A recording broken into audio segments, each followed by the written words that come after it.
Hai semuanya, selamat datang di video pembelajaran ekonomi bareng aku. Hari ini kita mau bahas hal penting banget, tapi sering gak kita sadari. Di kehidupan sehari-hari, tanpa sadar, kita selalu terlibat dalam kegiatan ekonomi. Saat kalian membeli es kopi, check out barang di marketplace, membayar pakai kris, semua itu adalah bagian dari kegiatan perekonomian. Tapi pernah gak kalian bertanya, kenapa sekarang pekerjaan manusia itu semakin beragam? Kenapa ada orang yang khusus jadi driver online, khusus jualan live di TikTok, atau khusus membuat konten digital? Padahal dulu manusia cenderung melakukan semuanya itu sendiri. Nah, perubahan inilah yang akan kita pelajari dalam materi pola kegiatan perekonomian. Kalau kita melihat perkembangan ekonomi manusia, semuanya berawal dari kebutuhan. Manusia selalu membutuhkan makanan, pakaian, dan tempat tinggal. Masalahnya, tidak semua orang itu bisa menghasilkan semua kebutuhannya itu sendiri. Karena itulah manusia mulai melakukan pertukaran barang. Pada awalnya, perdagangan dilakukan dengan sistem barter. Barter adalah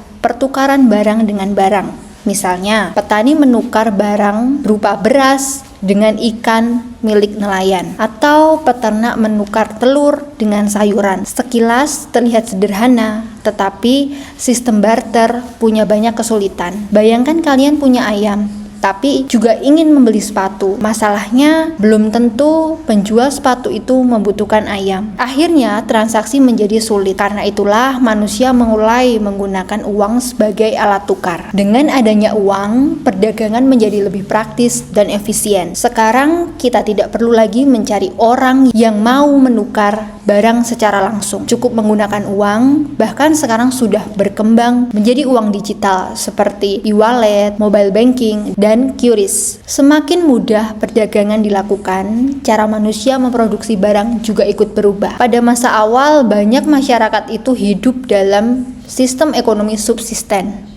Artinya, mereka memproduksi barang hanya untuk memenuhi kebutuhannya sendiri. Contohnya, petani menanam padi untuk keluarganya sendiri, membuat pakaian sendiri, memelihara ternak sendiri. Jadi, hasil produksinya tidak untuk dijual besar-besaran. Ekonomi subsisten memiliki beberapa ciri, yaitu alat produksi masih sederhana, jumlah produksi sedikit, produktivitas rendah, dan kegiatan ekonominya masih terbatas. Analogi sederhananya, bayangkan ketika kalian itu mengerjakan semua tugas sekolah itu sendirian, mengetik, mencari data, membuat desain, dan presentasi dilakukan dengan sendiri. Pasti capek dan hasilnya kurang maksimal. Nah, karena kebutuhan manusia itu semakin banyak, orang mulai menyadari bahwa bekerja secara khusus dalam satu bidang itu ternyata lebih efektif. Dari sinilah muncul spesialisasi. Spesialisasi adalah pemusatan pekerjaan pada bidang tertentu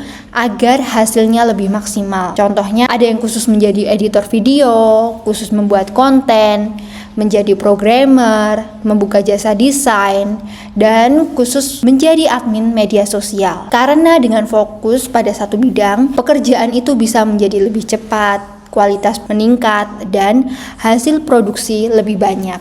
Analoginya, kalau misalnya kalian lagi di restoran, itu kalian lihat ada koki, kasir, pelayan, dan bagian kebersihan. Bayangkan kalau satu orang harus melakukan semuanya sendiri, pasti pelayanannya menjadi lambat. Ketika manusia mulai menghasilkan barang dalam jumlah yang lebih banyak, maka barang-barang itu mulai diperjualbelikan secara luas. Semakin banyak penjual dan pembeli, maka terbentuklah pasar. Lalu sebenarnya bagaimana pasar bekerja dalam mengatur kegiatan ekonomi? Nah, di bagian berikutnya kita akan membahas mekanisme pasar. Secara sederhana, mekanisme pasar adalah proses bertemunya penjual dan pembeli untuk menentukan harga dan jumlah barang. Kebaikan mekanisme pasar yaitu pasar membantu produsen mengetahui barang apa yang sedang dibutuhkan masyarakat. Pasar membuat orang termotivasi membuka usaha baru. Persaingan pasar membuat orang terus belajar skill baru. Produsen akan mencari cara paling hemat untuk menghasilkan barang. Dalam sistem pasar, masyarakat itu bebas memilih kegiatan ekonominya. Walaupun pasar punya banyak keuntungan, ternyata mekanisme pasar juga memiliki kelemahan. Yang pertama, tidak semua orang orang memiliki modal yang sama, sehingga menimbulkan kesenjangan. Yang kedua, harga barang bisa berubah sewaktu-waktu. Yang ketiga, kadang ada perusahaan yang terlalu menguasai pasar. Yang keempat, barang yang penting belum tentu menguntungkan. Yang kelima, eksternalitas adalah dampak sampingan dari kegiatan ekonomi. Nah, dari mekanisme pasar tidak selalu berjalan sempurna, maka pemerintah perlu ikut berperan dalam mengatur kegiatan ekonomi. Kondisi ketika pasar gagal menjalankan fungsinya secara baik disebut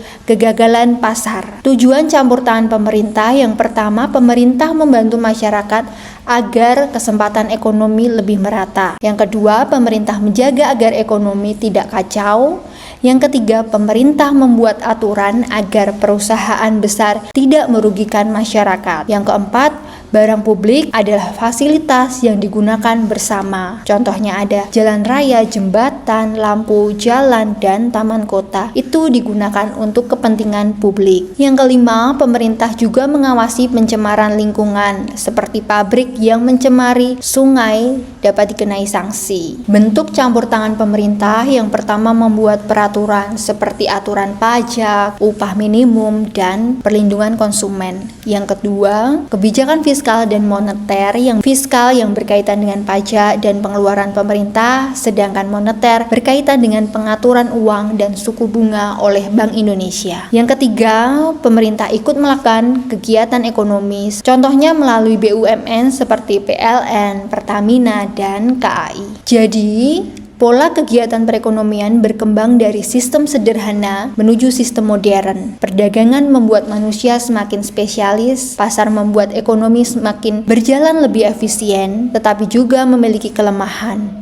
Karena itulah pemerintah perlu hadir agar ekonomi tetap stabil, adil, dan tidak merugikan masyarakat. Setelah memahami materi ini, coba perhatikan lingkungan sekitar kalian. Mulai dari belanja online, harga kebutuhan pokok, hingga kebutuhan bantuan pemerintah, ternyata semuanya berkaitan dengan pola kegiatan ekonomi. Semoga video ini bisa bantu kamu lebih paham lagi tentang pola kegiatan perekonomian. Sampai jumpa di video selanjutnya.